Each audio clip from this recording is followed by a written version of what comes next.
और सारे फिर जो जितने एग होते हैं वो गुड क्वालिटी नहीं होते, कुछ एग बैड क्वालिटी के भी होते हैं। तो जब आप पीक एज में होते हैं, रिप्रोडक्टिव एज में, तो तब आपके गुड क्वालिटी एग जो है ना वो प्रोसेस में आते हैं।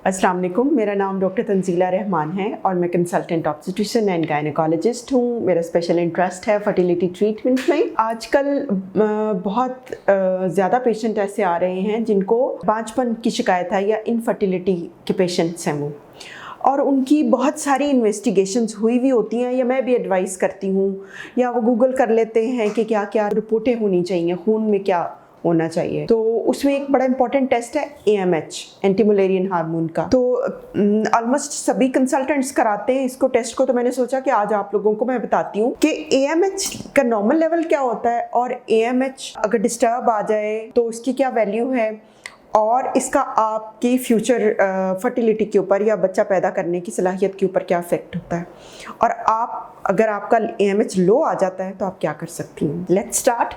सबसे पहली बात यह है कि AMH नॉर्मल कितना होता है। 1 से 3 के दरमियान, 1 से 3 नैनोग्राम पर ml के दरमियान जो टेस्ट आता है AMH का, वो नॉर्मल होता है। अगर तो 1 नैनोग्राम पर ml आ जाए तो ये लो है, ठीक है, और अगर लेस देन 1 आ जाए तो ये सीवियरली लो है। ये टेस्ट लो होने का और नॉर्मल होने का मतलब क्या है, और ये टेस्ट कब कराया जाना चाहिए। ये टेस्ट जो है आपको बताता है कि आपकी जो अंडेदानियां हैं या आपके ओवरी के अंदर खजाना कितना है। ओवरी का खजाना क्या होता है? अंडे हैं। किसी भी औरत के माँ बनने की सलाहियत का पता अंडों की मिकदार से लगता है। तो AMH वो टेस्ट है जो हमें बताता है कि इस औरत के अंदर ये इतना खजाना पड़ा हुआ है या फिर खजाना खाली हो गया हुआ है। तो किसी भी खातून के अंदर फिक्स अमाउंट ऑफ एग होता है कि इतने अंडे पैदाइश पर थे और अब ये सारी ज़िंदगी चलने, 50 साल की उम्र तक ये खर्च होने और फिर ख़त्म हो जाते हैं, इसीलिए मेंसेस बंद हो जाते हैं, ठीक है। ये नेचुरल एक साइकिल है औरत की ज़िंदगी का। तो AMH हमें बताता है कि इसके अंदर, इस खातून के अंदर जो अंडों का रिज़र्व है, ख़जाना है, वो कितना है, ठीक है। अब कराना कब चाहिए? ये बड़ा अच्छा टेस्ट है। ये ना ही तो आपको मेंसेस के किसी ख़ास दिन पे कराना है, ना दिन के किसी ख़ास पहर में कराना है, ना ही ये आपके खाने पीने के ऊपर इसका कोई इफ़ेक्ट होता है कि आपने खाना खाया हुआ था, नहीं खाया हुआ था, आप रात सोए थे, नहीं सोए थे, सुबह कराना था, शाम को कराना था, ऐसा कोई इफ़ेक्ट। ये इन सब चीज़ों से, इन सब फ्लक्चुएशन से इंडिपेंडेंट होता है। आप किसी भी टाइम पर इसको कर सकते हैं, ठीक है। लैब में जाके दे लें, होम सैम्पलिंग करा लें, इसका कोई सच इशू नहीं आता। जब AMH 1 से 3 के दरमियान आता है तो इसका मतलब है कि आपकी ओवरीज के अंदर अंडे हैं। उन अंडों को वाइजली इस्तेमाल कर लिया जाए, ठीक है। लेकिन इस सिलसिले में आपको डॉक्टर के पास जाना पड़ता है हेल्प लेने के लिए। लेकिन अगर आपका AMH 3 से ऊपर है तो इसका मतलब है आपके पास good quality and good amount में एग हैं, तो आप नेचुरल प्रेगनेंसी के लिए वेट कर सकते हैं। उसके अलावा जब ये लो आ जाता है, लेस देन 1 है, तो अनफॉर्चुनेटली ऐसे पेशेंट्स के लिए प्रेगनेंसी करना, हमल करना या फिर ट्रीटमेंट लेना, जैसे आप सोच रहे हो फॉर एग्जांपल कि IVF करा लेते हैं और आपका AMH जो है वो लेस देन 1 आ गया है, तो इतने पैसे खर्च करने के बाद भी आपका बच्चा नहीं होने वाला। ये तल्ख हकीकतें हैं, लेकिन टेस्ट बने ही इसलिए हैं ताकि बहुत ही समझदाराना तरीके से पेशेंट को लेके चला जा सके।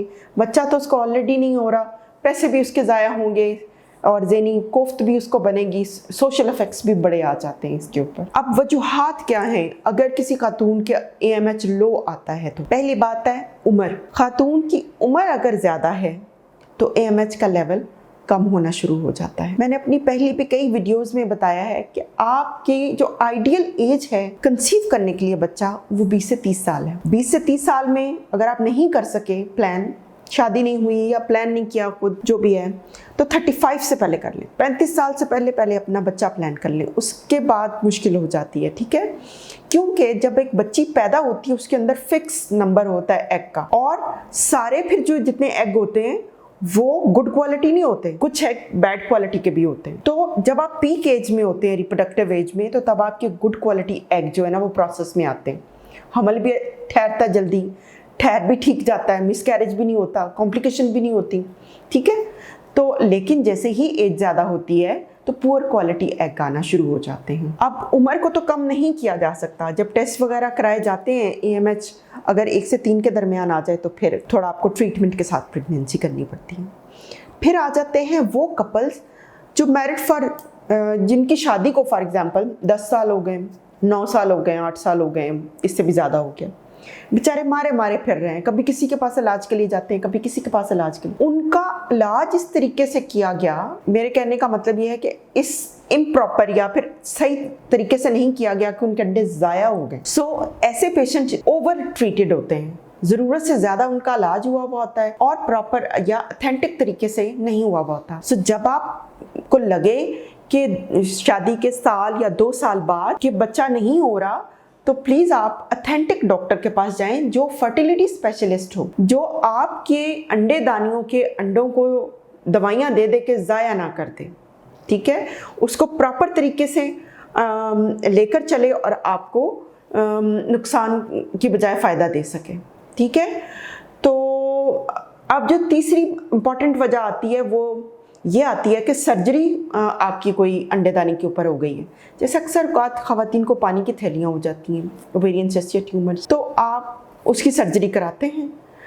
जो तो बहुत सारे लोग ऐसे हैं, इस फोरम के तवसत से चले बता देती हूँ, जो जनरल सर्जन जो होते हैं ना, उनसे अपने ओवेरियन ट्यूमर्स की सर्जरी करा लेते हैं। तो ऐसे ये एंड अप करता है कि वो ओवरी भी निकाल देते हैं साथ। सो ओवरी का कोई भी टिश्यू बचाना बहुत ज़रूरी है। इसलिए आप जब ओवेरियन सर्जरी यानी आपके अंडेदानी के ऊपर पानी की थैलियाँ उनकी सर्जरी होनी है, आप ज़रूर किसी गायनेकोलॉजिस्ट और एक्सपर्ट गायनेकोलॉजिस्ट के पास जाएं ताकि वो आपकी जितनी ओवरी बचा सकती हैं वो बचा लें। लेकिन अगर बहुत सक्सेसफुल भी सर्जरी हुई हो, जिस ओवरी या अंडेदानी के ऊपर सर्जरी हुई हो उसकी उतनी कैपेसिटी नहीं रहती है, आप मेरे से बेहतर समझ सकते हैं, समझदार हैं आप। चौथी बड़ी वजह आ जाती है कि आपको कोई कीमोथेरेपी लगी है किसी भी जगह का, जैसे यंग लड़कियों में थायराइड का ट्यूमर हो जाता है या कैंसर हो जाता है, ब्रेस्ट कैंसर बड़े कॉमन है आजकल, उसके बाद कीमोथेरेपी या रेडियोथेरेपी होती है, उससे भी जो ओवरी का रिजर्व होता है वो बिल्कुल ख़त्म होने के करीब हो जाता है। उन पेशेंट्स के अंदर भी लो AMH आ जाता है।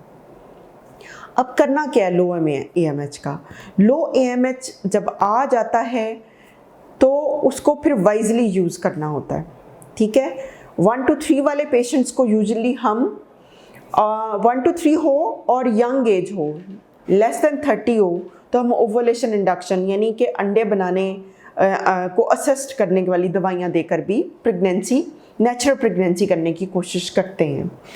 लेकिन अगर एज 35 से ज़्यादा हो तो हम ऐसे पेशेंट्स को कह देते हैं कि आप स्ट्रेट फॉरवर्ड IVF ऑप्ट कर लें, क्योंकि आपके अंदर अंडे तो चाहिए ना। अगर IVF भी हो रहा है, खातून का अंडा ही लेना है ना।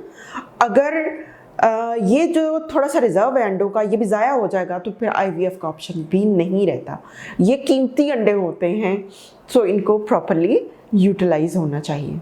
सो लो AMH के पेशेंट्स के लिए एक होप ये है कि आप अपने असिस्टेड रिप्रोडक्शन करा सकते हैं, यानी किसी ट्रीटमेंट के थ्रू प्रेगनेंसी कर सकते हैं। बाकी जो पेशेंट हैं जिनका नॉर्मल AMH आ रहा है, या वो मेरी बहनें जिनको अभी अंदाज़ा नहीं है कि उनका AMH कैसा है और वो फर्टिलिटी की उनकी डिज़ायर्स हैं, बच्चा पैदा करना चाहती हैं, या वो बच्चियाँ जो चाहती हैं कि उनका ओवरी का रिजर्व ठीक रहे, तो उनके लिए मेरी एडवाइस है, सबसे पहले अपना वेट मुनासिब रखें, अपने आप को फिट रखें, अपनी डाइट में जंक फूड, फ्राइड चीज़ें, इन सबको अवॉइड करें, ऑक्सीडेटिव स्ट्रेस ना लें, ठीक है, और मेंटल स्ट्रेस भी ना लें, ठीक है। अपनी डाइट के अंदर ऑलिव ऑयल चीज़ ज़रूर रखें, ये आपके जो नेचुरल रिजर्व है उसको इंक्रीज़ करता है।